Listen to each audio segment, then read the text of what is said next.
Olá para você que acompanha a programação da TV Pai Eterno. Louvado seja nosso Senhor Jesus Cristo. Está começando mais uma edição do Conhecimento da Fé. Uma alegria podermos entrar na sua casa com este programa que é uma proposta de encontro com a catequese, a palavra de Deus e a doutrina da Igreja. Muito obrigado pela sua audiência. Vamos juntos pedir a bênção e a proteção do Pai Eterno sobre este programa e sobre aquilo que vamos discutir e apresentar em mais esta edição. Pai nosso que estais nos céus, santificado seja o vosso nome. Venha a nós o vosso reino. Seja feita a vossa vontade, assim na terra como no céu. O pão nosso de cada dia nos dai hoje. Perdoai-nos as nossas ofensas, assim como nós perdoamos a quem nos tem ofendido, e não nos deixeis cair em tentação, mas livrai-nos do mal. Amém. Peçamos a intercessão de nossa Mãe, Nossa Senhora. Ave Maria, cheia de graça, o Senhor é convosco. Bendita sois vós entre as mulheres, e bendito é o fruto do vosso ventre, Jesus. Santa Maria, Mãe de Deus, rogai por nós, pecadores, agora e na hora de nossa morte. Amém. E eu quero lhe fazer um convite todo especial no início de mais este programa. Faça parte hoje mesmo da nossa família de amor, a família dos filhos do Pai Eterno. Te convido a entrar em contato com a nossa central de relacionamento para deixar a sua mensagem ou ainda o seu pedido de oração. Mas também para que você envie uma mensagem para nós através das nossas redes sociais. Faça parte desta família que evangeliza o Brasil. Ligue para nós ou nos envie uma mensagem através do WhatsApp 62 3506 9800 ou acesse o nosso portal paieterno.com. Se você está aí com o seu smartphone, vá até a sua loja de aplicativos e baixe gratuitamente o nosso app Pai Eterno. Deus abençoe você. No programa Conhecimento da Fé, nós estamos nos preparando para a vivência do Jubileu de 2025. Estamos seguindo a coleção Cadernos do Concílio, composta por 34 cadernos que nos apresentam os principais documentos, as principais sessões do Concílio Vaticano II. Esta coleção foi editada no Brasil pelas edições CNBB. Você pode adquirir através do site ou ainda das redes sociais das edições CNBB. O programa de hoje contempla o 9º volume da coleção e é de autoria da irmã Fúlvia Maria Siene, monja agostiniana, e trata do tema Mistério Eucarístico, presente na Constituição Sacrosanctum Concilium. E para falar sobre este documento, um documento muito importante e, é claro, uma parte do documento Sacrosanctum Concilium, eu tenho a alegria de estar conectado com o professor Guto Josman. Ele é historiador e mestre em Ciências da Religião. Professor Guto, seja bem-vindo. Olá, Padre Wellington, um abraço a você e a todos os seus telespectadores. É um prazer novamente estar aqui e, de alguma forma, poder contribuir aí com essas reflexões tão importantes para a vida da nossa igreja. Professor Guto, eu começo perguntando ao senhor como os documentos que nós temos da igreja definem a Eucaristia. Essa pergunta é importante porque a Eucaristia, ela, principalmente na Sacrosanctum Concilium, ela é vista como o centro, o cume, o centro de toda a vida da igreja. A Eucaristia é tão importante na vida da igreja que não apenas esse documento conciliar, que foi o principal, não só da reforma litúrgica, mas também das reflexões sobre a Eucaristia, nós temos aí outros documentos importantíssimos, a própria Lumen Gentium vai tratar sobre isso. Nós vamos ter documentos do Papa João Paulo II, como Eclésia de Eucaristia, vai trabalhar sobre essa questão. Depois o próprio Papa João Paulo II escreveu um documento, uma carta, chamado Dominique Ceni, que também vai falar sobre a Eucaristia. Quer dizer, a igreja ela é rica nesses documentos. E a principal definição que a Eucaristia é o centro da nossa vida, é o centro da nossa vida comunitária, é o centro por onde tem que passar todos os outros sacramentos, os outros ministérios, as obras da igreja, todos passam pela Eucaristia. A Eucaristia, como dizia São Tomás de Aquino, é aí o principal dos sacramentos que a igreja tem. Quando nós olhamos para essa dinâmica, professor Guto, nós compreendemos que a Eucaristia, na sua palavra, ela tem um significado também, por assim dizer, mais denso, né? A palavra Eucaristia em si, ela traz uma definição específica. Sim. A palavra, na verdade, todas as palavras que nós temos na nossa igreja, basicamente quase todas, né, porque depois nós vamos ter a incorporação do latim, ela vem do grego. E a palavra Eucaristia também, ela é uma palavra grega, que significa ação de render graças. E é interessante, historicamente, quando as comunidades começam a se constituir, já no século I, essa palavra já é incorporada dentro da igreja. E o importante observar, Padre Wellington, é que a própria Eucaristia é uma grande definição do que era a igreja. O Papa João Paulo II, numa das suas reflexões, ele dizia que a Eucaristia, ela ao mesmo tempo, ela funda a igreja, mas também a igreja também se relaciona com essa Eucaristia. E os três elementos mais importantes do início da igreja cristã era a vida em comunidade, quer dizer, a viver a caridade, estar juntos, né, viver a caridade, a oração e o partilhar do pão. Então, ou seja, a nossa igreja nasce com essa grande marca, com essa grande característica de uma igreja que partilha o pão, que partilha o Senhor e rende graças a Deus, né, porque a celebração eucarística é um grande culto de louvor a Deus em Jesus Cristo, através do Espírito Santo. Então, esse render graça faz parte de todo o centro da vida da igreja. Professor Guto, como era a vivência da celebração eucarística no começo da igreja, nos primeiros séculos, para a gente poder ter um pano de fundo e depois atualizá-lo?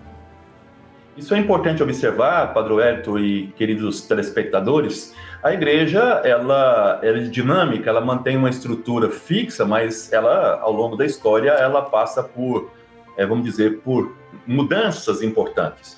E o início da celebração eucarística, ela era o centro ali de toda a vida comunitária, esse partilhar do pão. As comunidades, elas se reuniam, né, isso nós temos aí principalmente nos primeiros livros do nosso Novo Testamento, do Segundo Testamento. Essas comunidades se reuniam em torno da mesa, em torno da Eucaristia, e ali fazia memória de Jesus Cristo. Daí a ideia, né, e a reflexão de que a Eucaristia é como memória aí da vida e morte e ressurreição de Jesus. Então nós, em torno dessa Eucaristia, se partilhava o pão, e aí se voltava e se refletia sobre a vida de Jesus. E é interessante que em torno dessas celebrações, em torno da celebração eucarística, ia nascendo a igreja. Por quê? Porque dessa memória que era feita em relação a Jesus Cristo, como viveu, os valores que transmitiu, essa memória, ela ia formando a nossa igreja. E ali se reunia, então, se fazia as orações, uma pessoa preparada fazia pequenas reflexões, e depois nós tínhamos aí, então, as orações em prol dos irmãos. Então, a igreja, ela nasceu dentro dessa grande unidade celebrativa que tinha como centro a Eucaristia, como memória daquilo que tinha feito o Senhor e da sua morte e da sua ressurreição. No começo, a igreja ela começou a celebrar este momento a partir do Pentecostes. O significado dessas celebrações era de atualização do mistério. Podemos dizer que isso é um cumprimento do mandato que Jesus deixou para que eles o fizessem naquele modelo celebrativo da última ceia em sua memória? Sim, é importante observar essa questão porque a igreja ela trabalha a Eucaristia com dois significados muito importantes. O primeiro é de uma atualização. Quem não é católico, olha de fora, acredita que nós estamos apenas fazendo uma espécie de teatro, trazendo palavras como se fosse apenas uma representação. Não. A celebração eucarística, o mistério eucarístico é sempre uma atualização. O próprio Cristo é o sacerdote. E quando é feito essa celebração, era justamente para que a comunidade pudesse, então, primeiro fazer essa memória, atualizando essa memória, e que essa comunidade continuasse, então, esses gestos de Jesus. São pontos importantes nessa questão. Você fala do Pentecostes. O Pentecostes é importantíssimo, como eu falei, porque em torno da Eucaristia vai nascendo a igreja. Volto de novo ao texto do Papa João Paulo II também, que diz que, além de Pentecoste, o Pentecoste também é uma espécie de atualização da Quinta-feira Santa. Então, o Pentecoste como atualização daquele momento importante da instituição da Eucaristia, que já previa os acontecimentos futuros, que seria a morte e a ressurreição de Cristo. Então, o Pentecostes, o nascer da igreja, a igreja não nasce senão vinculada à Quinta-feira Santa. Não nasce senão em relação a esse mistério eucarístico. Olhando a virada, por assim dizer, do significado daquilo que Jesus faz na Quinta-feira Santa, a ceia já era um hábito, por assim dizer, judaico. Ela toma um novo contorno, por assim observarmos, com as primeiras comunidades cristãs? Sim, porque o que Jesus faz em relação aos apóstolos é o que nós chamamos no judaísmo de Seder, que é justamente a refeição pascal dos judeus, que era a memória da sua libertação em relação ao Egito, todo esse processo de libertação que Deus tinha feito através da figura de Moisés. Em Jesus Cristo, nós temos aí outros acréscimos feitos pela comunidade, porque agora a comunidade ela passa a celebrar esse momento pascal, essa celebração, esse mistério eucarístico, na pessoa de Jesus Cristo.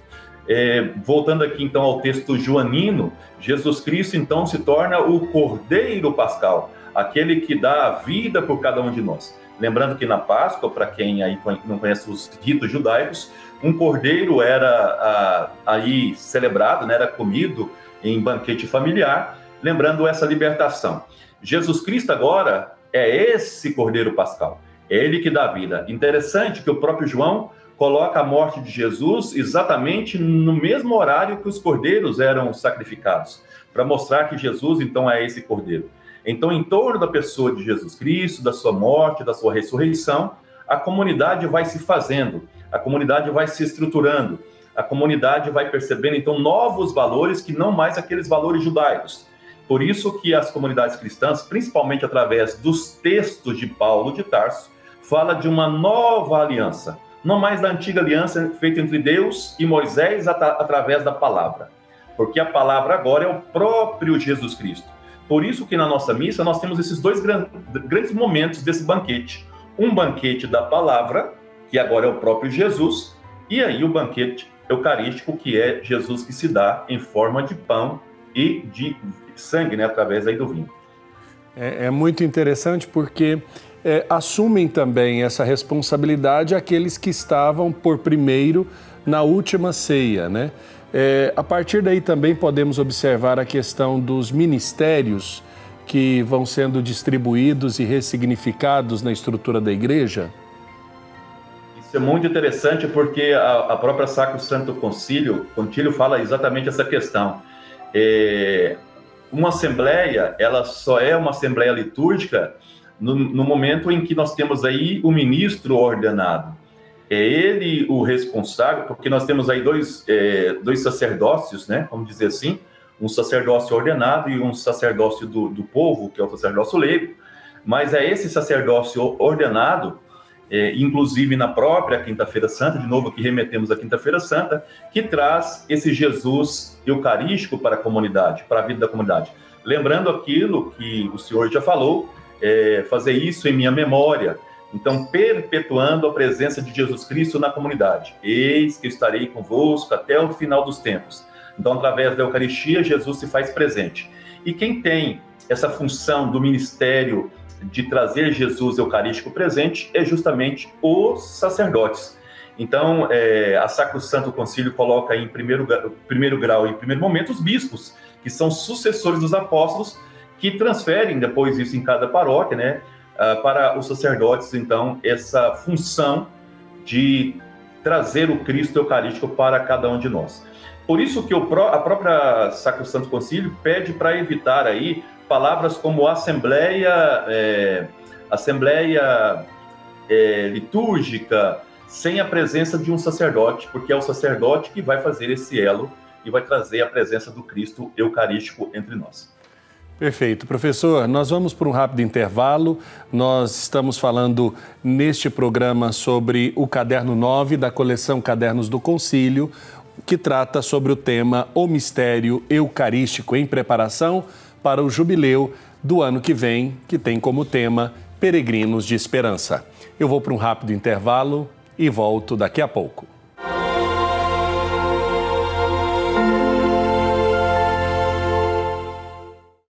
Estamos de volta com o nosso Conhecimento da Fé desta semana, que trata do tema do Mistério Eucarístico, tema abordado no caderno de número 9 da coleção Cadernos do Concílio, em preparação para o jubileu de 2025, Peregrinos de Esperança.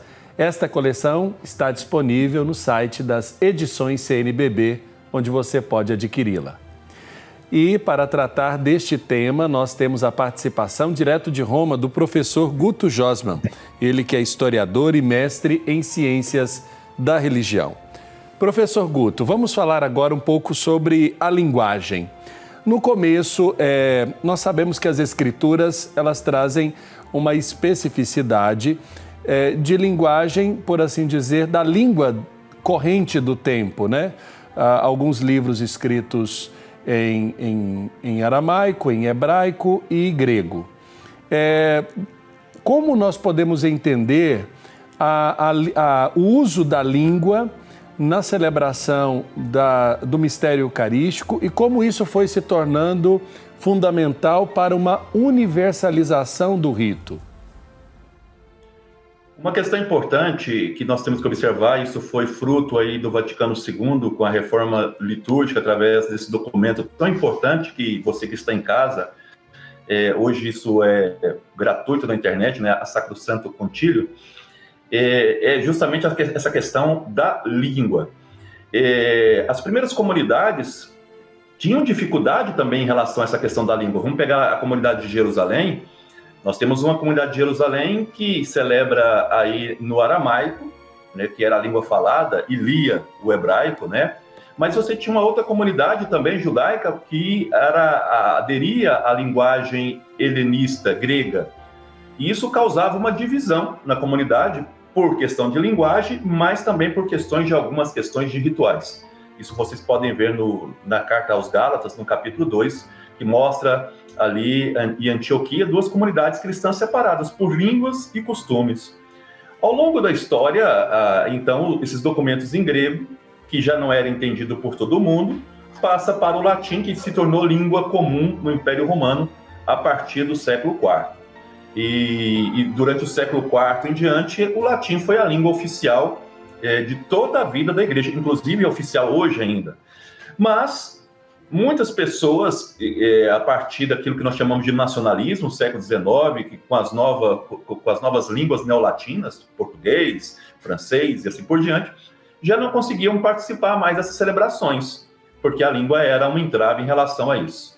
Foi nesse sentido que aconteceu a reforma em relação à língua, em que se permitiu que se celebrasse nessas línguas chamadas vernáculas, cada país adotando a sua linguagem. Vocês aí mais antigos devem lembrar aí, né, que quando vocês iam à missa, as senhoras, os senhores ficavam rezando o terço porque não conseguiam participar. E uma das questões fundamentais que o Vaticano II trouxe para nós, inclusive na questão litúrgica, é que o povo tem que participar conscientemente da liturgia. Porque se nós não participamos conscientemente, todo o mistério eucarístico ele vai perdendo sentido para a comunidade. Então a língua ela foi muito importante para isso. E a partir desse momento, então, uma língua, vamos dizer assim, respeitada em cada ambiente, nós vamos então criando aí uma maior participação da comunidade. E desde o século XVI, você falou aí da universalização do rito, desde o século XVI até para criar um dado identitário para a igreja, né, na luta contra o luteranismo, vai se unificando os rituais. O primeiro ritual nós vamos ter aí do Papa Pio, e aí nós vamos então unificando todo esse sistema litúrgico para criar essa identidade católica. Essa estrutura mantém-se, mas a reforma litúrgica permitiu adaptações para que as pessoas pudessem participar mais conscientemente desse processo da celebração eucarística e também aí desse mistério eucarístico. Professor Guto, nós sabemos que são diversos os ritos que existem dentro da Igreja Católica Apostólica Romana, né? Podemos citar aqui pelo menos 6 deles, né? O bizantino, o armênio, o antioqueno, o caldeu, o alexandrino e o latino, né? Além, é claro, do rito maronita, do ambrosiano e de tantos outros que vão sendo expressos. Essa diversidade de formas de celebrar, em algum momento isso torna, por assim dizer, diferente o sentido daquilo que é o mistério eucarístico no coração da mesma igreja? Pelo contrário. Essa semana nós discutimos isso aqui até na Pontifícia Gregoriana, essa questão. A igreja se torna rica porque ela é diversa. Nós somos um na diversidade, não na uniformidade. Isso é muito importante a gente observar. A gente vê muito aí as pessoas na internet tentando padronizar situações que a igreja permite adaptações, até porque adaptações são a riqueza de cada lugar.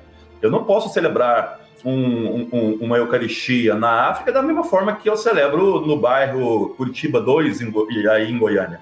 São situações, são contextos diferentes. O Cristo é o mesmo, nós somos o mesmo corpo, mas a perna com o braço são diferentes. Então, vamos dizer assim, esses ritos, essa riqueza que você apontou, eu ainda acrescento mais um rito aí que poucos sabem, que é o rito gálico, né? Um rito antigo da França, que ainda se mantém como um rito oficial da igreja. Então, esses ritos, eles demonstram a riqueza da nossa igreja, a diversidade da nossa igreja. O corpo de Cristo não é uniforme, ele é diverso, mas único. Uma só cabeça, Cristo, nessa diversidade, nessa riqueza desses ritos. Então, quando você viaja, principalmente para esses países que adotam ritos diferentes, você vai percebendo as riquezas que esses ritos trazem e as riquezas que a própria igreja traz. Mas a celebração é a mesma. A celebração no sentido, a lógica do mistério eucarístico é a mesma, que é justamente viver em comunhão, essa é a questão do mistério eucarístico, viver em comunhão entre nós, viver em comunhão com Deus e praticando o que nós chamamos de amor ao próximo. Nisso conhecerão que sois meus discípulos, se vos amardes uns aos outros. Somos um entre nós, essa ideia da unidade, somos um com o nosso Deus e praticamos aí o amor fraterno.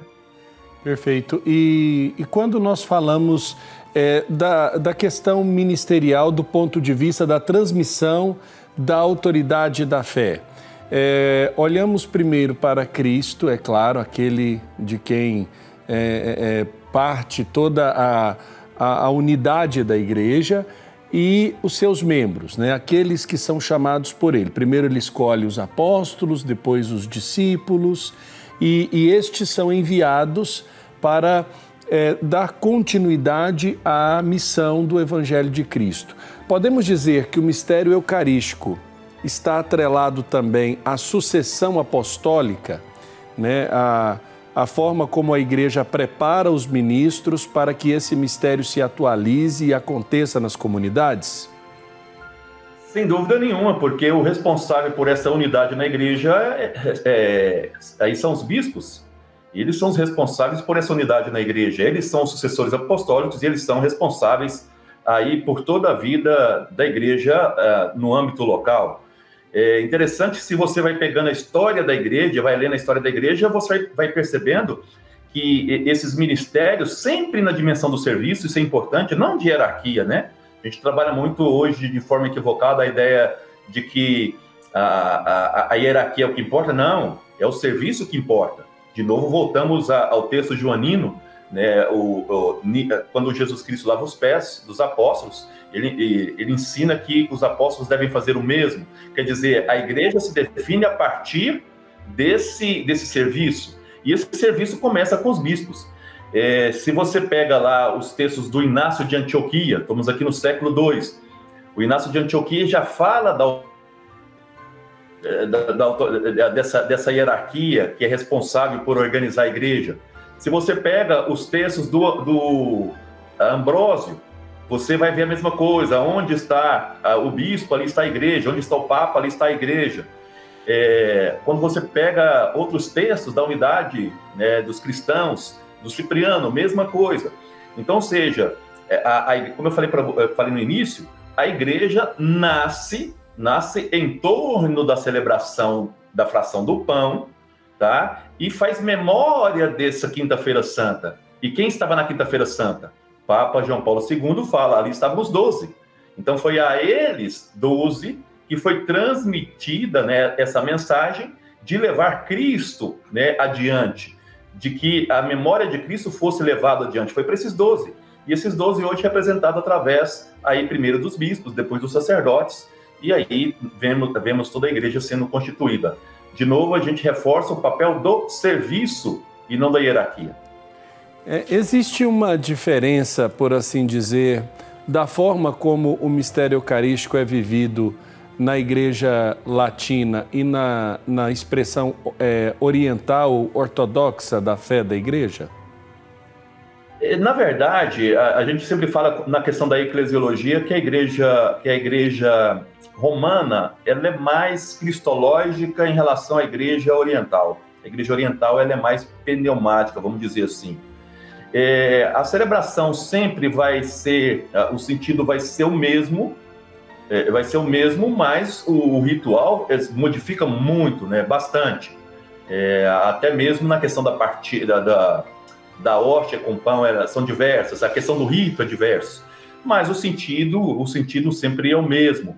E o mais importante é que essas igrejas, né, mesmo com ritos diferentes, mantêm comunhão entre elas, mantêm essa comunhão porque sabem que fazem parte do mesmo corpo místico de Cristo. Não são corpos separados, vamos assim dizer. O mesmo mistério eucarístico que se celebra, vou pegar aqui o caso da Grécia, o patriarcado aqui que está na Grécia, é o mesmo mistério eucarístico que se celebra no Brasil. A diferença está no rito, mas não na essência desse rito.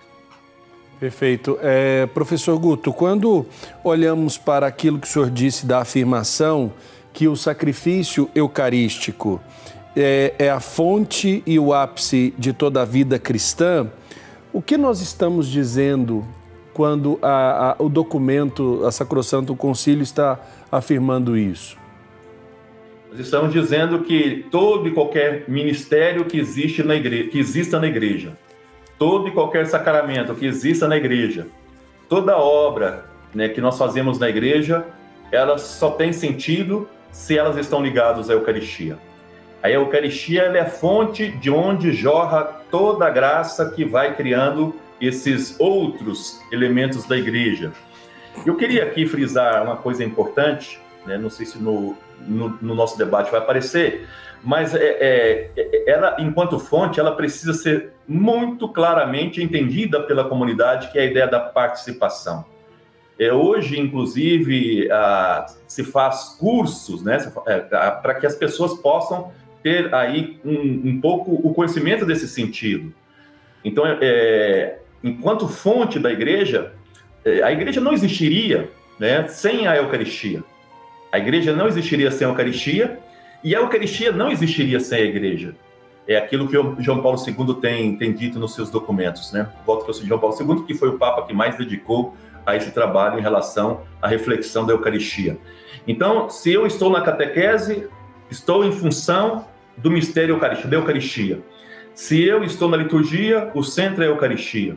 Se eu estou na pastoral familiar, o centro é a Eucaristia. Porque quem é a Eucaristia? É o próprio Cristo.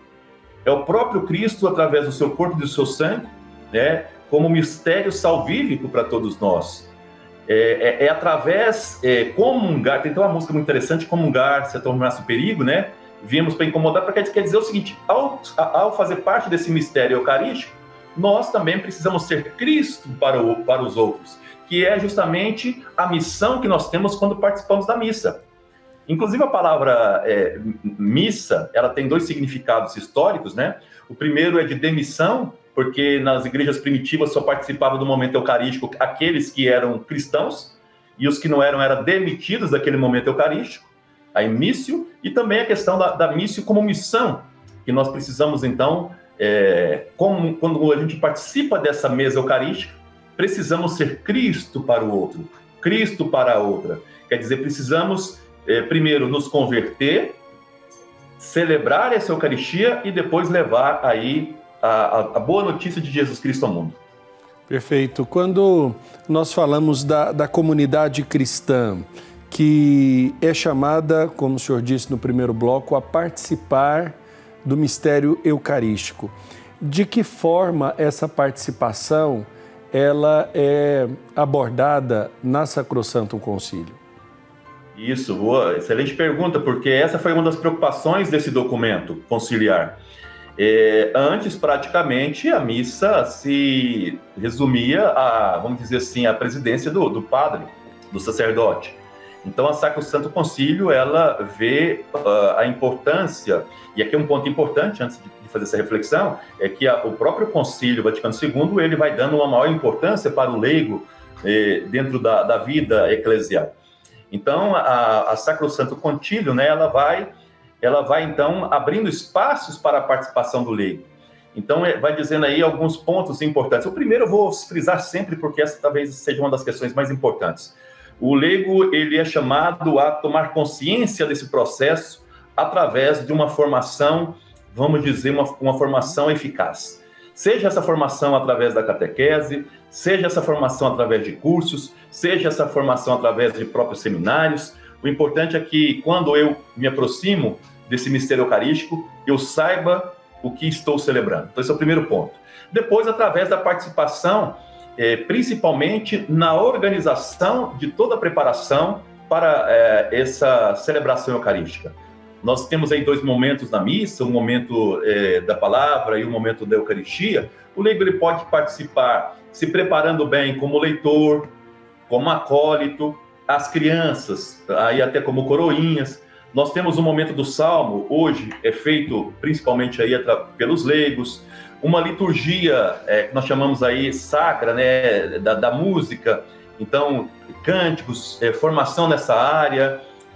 Então nós temos muitas participações que os leigos podem fazer dentro desse processo, mas sabendo que toda essa participação são serviços, participações são serviços. Um dado importante, não é porque eu não faço nada na comunidade, no sentido de que eu não li, de que eu não cantei, que eu não faço parte da comunidade ou do corpo místico de Cristo ou do momento eucarístico.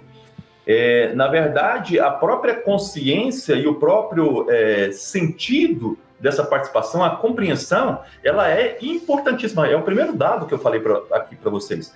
E uma coisa interessante, quando nós estamos fazendo parte desse momento, nós prestamos culto ao Pai. A celebração eucarística é um grande culto ao Pai, através do Filho e do Espírito Santo, como eu falei assim. O sacerdote e o povo são convidados a fazer esse culto ao Pai. Então, a minha presença consciente já nesse mistério eucarístico já é fundamental. E o Concílio Vaticano II, através da Sacrosantum Concílio, foi apontando aí essas possibilidades. A própria língua vulgar, né, ajudou bastante nessa participação, nós já discutimos aqui, entre outros pontos aí que a gente pode abordar aos poucos. Perfeito. Professor Guto, nós vamos para um rápido intervalo, agradecendo a audiência de quem nos acompanha nesta edição do Conhecimento da Fé, que trata do tema o mistério eucarístico, expresso no caderno número 9 da coleção Cadernos do Concílio. Nós vamos para um rápido intervalo e voltamos daqui a pouco.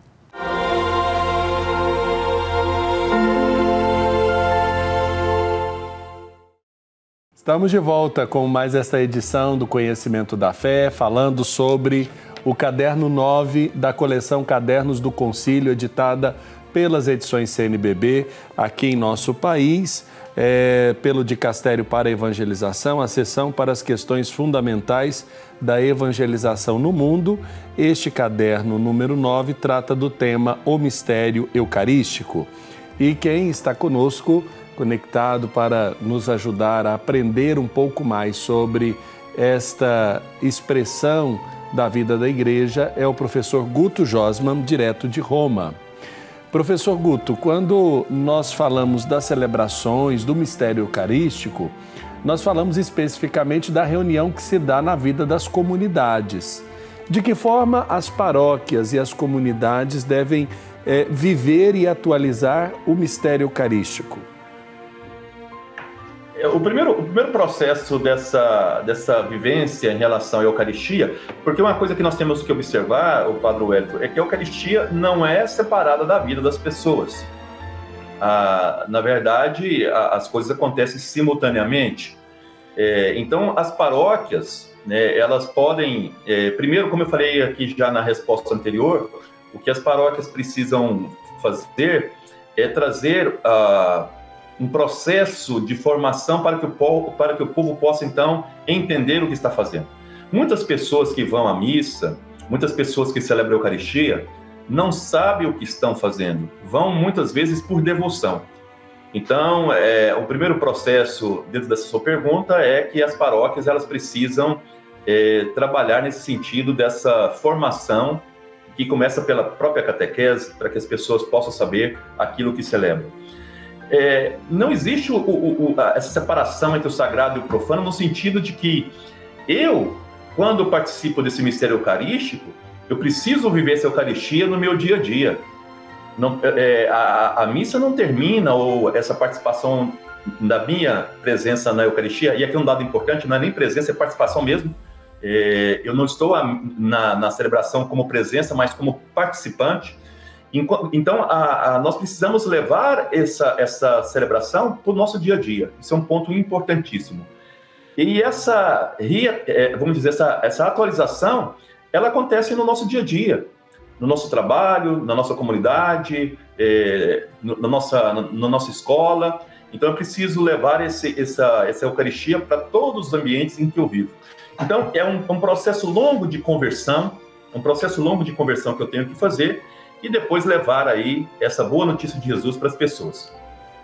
Quando observamos, por exemplo, a vivência do mistério eucarístico, ele dá todo o sentido à vivência semanal, porque, de modo específico, o mistério eucarístico é uma expressão de encontro da comunidade que celebra no dia do Senhor, o domingo. Nós podemos dizer que o domingo, dia do Senhor, é o dia por excelência da celebração desse mistério? É o dia por excelência, porque Jesus Cristo ressuscita no domingo, e essa memória inicial das comunidades, quando é que as primeiras comunidades começavam a se reunir? Justamente no domingo, que era aí o dia que se fazia a memória de Jesus Cristo, quando ele tinha ressuscitado. Eu estava lendo recentemente um livro em que é possível que as primeiras comunidades de Jerusalém faziam memória de Jesus próximas ali do próprio Calvário. E a partir dali, então, se lembrava da sua ressurreição naquele espaço aos domingos. Então, o domingo sempre foi o dia especial de se fazer memória do Senhor. Ao longo da história, esse domingo, que era, na verdade, dentro do Império Romano, um dia dedicado ao Deus Sol, as comunidades cristãs vão transformar esse dia do Sol Invictus, né, que era o domingo, no dia do Senhor, porque Jesus Cristo é a luz do mundo. Então, celebrar a Eucaristia aos domingos é fazer essa memória de que Jesus é a luz do mundo, que Jesus é a luz das nossas vidas. Isso é ressurreição. Como dizia um velho professor amigo meu, que não existe sexta-feira santa que não termine em um domingo de Páscoa, em um domingo de luz. Então, o domingo sempre foi o dia de excelência dos cristãos.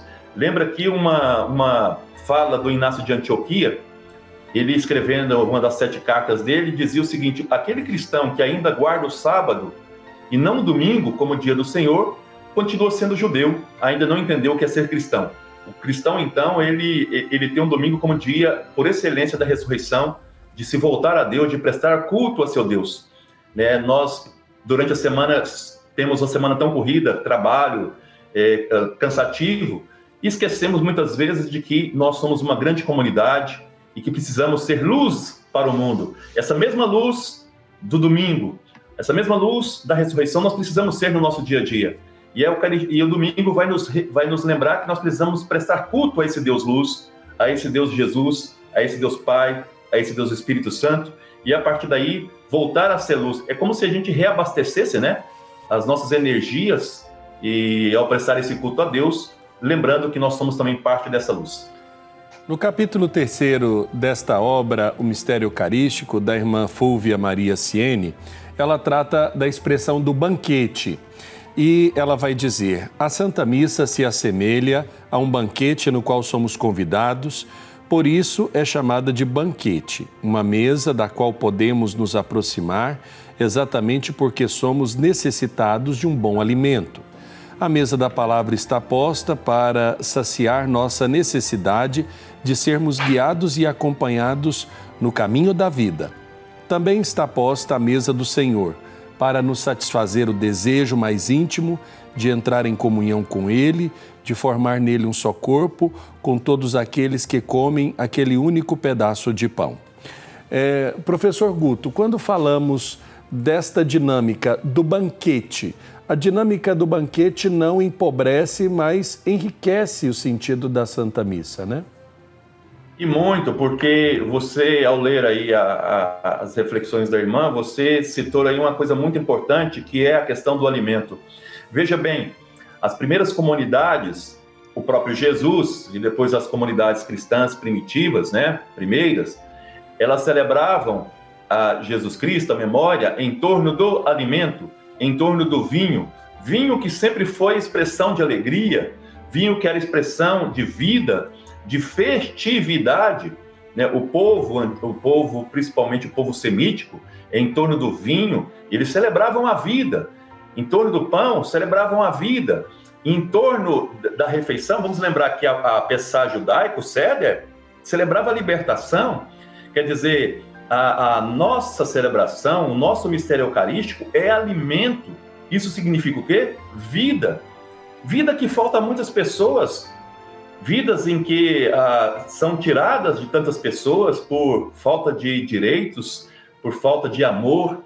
Então, a mesa eucarística é um grande convite a justamente ser esse Cristo para o outro, levando vida, levando direitos, levando, vamos dizer assim, um novo mundo a partir dessa Eucaristia. Eu vejo a mesa, esse banquete eucarístico que você aí está reportando, como esse grande jarro da vida. É através do alimento que nós recebemos, nós levamos esse alimento, que é Jesus Cristo, para o mundo, essa vida para o mundo. Então, o banquete eucarístico é um grande banquete da vida. Lembro de uma senhora no Mato Grosso do Sul, ela era liturgista, a Amélia, ela sempre falava uma coisa muito interessante. Quando a pessoa diz isso não é litúrgico, ela diz, só tem uma coisa que não é litúrgica, é não celebrar a vida, porque Cristo, ao celebrar a última ceia, celebrou a vida. Quando nós nos reunimos para celebrar a Eucaristia, nos reunimos para celebrar a vida. Vida é essa feita na fração do pão e do vinho, mas também feito na partilha da palavra, que nos alimenta. Somos alimentados pela palavra, somos alimentados pelo corpo e pelo sangue de Cristo. Para quê? Para levar esse Cristo para o mundo, para que as pessoas possam ter dignidade, para que as pessoas possam ter vida, para que as pessoas possam sentir-se amadas por Deus. Porque o mistério eucarístico é um grande mistério de amor. Nós não podemos esquecer isso. Qual foi o grande projeto de Deus Pai em Cristo? O amor. Então, seja, através da participação nesse mistério eucarístico, eu sou, então, uma chama desse amor de Cristo para o mundo. Eu acho que dentre tantas lições que nós podemos tirar do mistério eucarístico, eu acho que uma delas que diz muito ao momento que vivemos na sociedade é o da unidade, unidade na fraternidade. Como nós podemos, ao nos alimentarmos e celebrarmos a comunhão da vida e do mistério eucarístico, cultivar em nós, enquanto comunidade de fé, enquanto batizados e batizadas, esse espírito de comunhão e de unidade, professor? Inclusive, a unidade é um dos elementos fundamentais que a Sacro Concílio traz em relação à celebração desse mistério eucarístico. Sua pergunta é uma pergunta pertinente e a resposta não é muito fácil, porque a nossa tendência sempre é para a divisão. Como isso é interessante, né? Sempre a ideia é sempre pensar a partir de si e não do outro. Hoje vivemos uma sociedade em que essa divisão cada vez mais é latente. Mas o mistério eucarístico nos lembra, como nós trabalhamos aqui desde o início desse programa, o mistério eucarístico, ele nos lembra que nós fazemos parte do mesmo corpo, esse corpo místico de Cristo, que é a igreja, e Cristo como cabeça. Então, nós precisamos, no dia a dia, fazer esse exercício de buscar essa unidade. Unidade não significa uniformidade. Eu sou um com o outro, vivendo através do respeito para com o outro, vivendo através de uma palavrinha que está faltando muito na sociedade, através do diálogo, né? Uma coisa dialógica, que é com o outro. Eu sou um com o outro na unidade, construindo pontes e não muros, como diz bem o Papa Francisco. Esse é um outro elemento que é importante nessa unidade. Eu sou um com o outro na unidade quando eu respeito aquilo que o outro diz e sou respeitado no que eu digo, porque nós somos parte do mesmo corpo. É interessante que não só entre nós cristãos nós devemos buscar essa unidade, mas também com aqueles irmãos e irmãs que não são cristãos. Eu vejo muitas pessoas, Padre Wellington, que sempre faz uma espécie de rivalidade porque participam de denominações religiosas diferentes. E aí esquecemos que nós devemos ser cristãos no amor, né? Ou seja, nisso serão reconhecidos como meus discípulos se vos amardes uns aos outros. Então, a unidade começa através desse amor e desse respeito, do diálogo em relação ao outro e à outra. Isso é muito importante, é um exercício muito difícil, não é fácil, mas precisamos saber que a diferença ela é uma riqueza e não a pobreza. Volta aqui aquilo que eu falei no início do programa, a diferença como elemento de riqueza e não de pobreza. Deus criou um mundo diverso, então nessa diversidade eu preciso construir unidade, e a unidade se dá através de pontes, do diálogo e do respeito. Eu acho isso fundamental e muito importante até para que a Eucaristia possa, de fato, desdobrar em compromisso, por assim dizer, na vida. E não se pode, do ponto de vista da fé, somente celebrar o mistério eucarístico isolado de atitudes e de uma conversão verdadeira, não é mesmo, professor? Até para que isso seja demonstrado no fruto daquilo que nós estamos celebrando, do que nós estamos nos nutrindo, nos alimentando, ao ponto de nos tornarmos o que somos, né? Vamos lembrar aqui que o que era ser cristão nas primeiras comunidades cristãs? Era você fazer um período de catecumenado, depois você era inserido naquilo chamado de ritos de iniciação. Quais eram os ritos de iniciação? Primeiro o batismo, depois a confirmação, que é a nossa crisma hoje, e depois a Eucaristia. Ser cristão é ser esses três sacramentos na sua vida. Através do batismo, tá? Através da confirmação e da Eucaristia, eu demonstro com gestos concretos que eu sou cristão. Não é apenas o ser cristão no sentido de palavra, são ações concretas.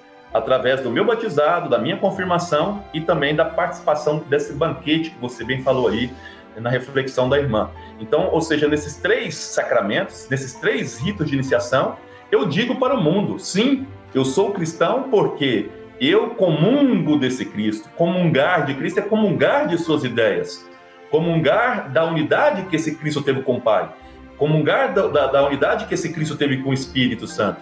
Então, ou seja, em Cristo eu faço comunhão com a Trindade. Para quê? Para que eu possa anunciar para o mundo esse grande amor de Deus pelo mundo. Isso é a obra da salvação. Perfeito. Então, eu no dia a dia, eu preciso dizer para esse mundo que o amor de Deus está em mim para que eu possa, então, ser algo diferente nesse mundo. Não ser aquilo que o mundo quer, mas aquilo que Cristo quer de mim, que é um mundo transformado pelo amor. Então, eu preciso ser o amor de Deus Trindade para o mundo e fazer comunhão com Deus, fazer comunhão na celebração eucarística. É isso, é poder ser, vamos dizer, semente transformadora nesse mundo. Perfeito. Nosso agradecimento ao professor Guto Josman, historiador e mestre em ciências da religião. Guto, um abraço e até uma próxima oportunidade do nosso encontro aqui. Um abraço a todos aí que vão ver esse programa. Um abraço a você, Padre Wellington, e a todos os nossos irmãos e irmãs aí do Brasil. Tá certo. Nós agradecemos também a você, caro telespectador, telespectadora, que acompanhou mais esta edição do Conhecimento da Fé. O Senhor esteja convosco, Ele está no meio de nós. Abençoe-vos o Deus Todo-Poderoso, Pai, Filho e Espírito Santo. Amém. Um abraço, até a próxima semana com mais um encontro do Conhecimento da Fé.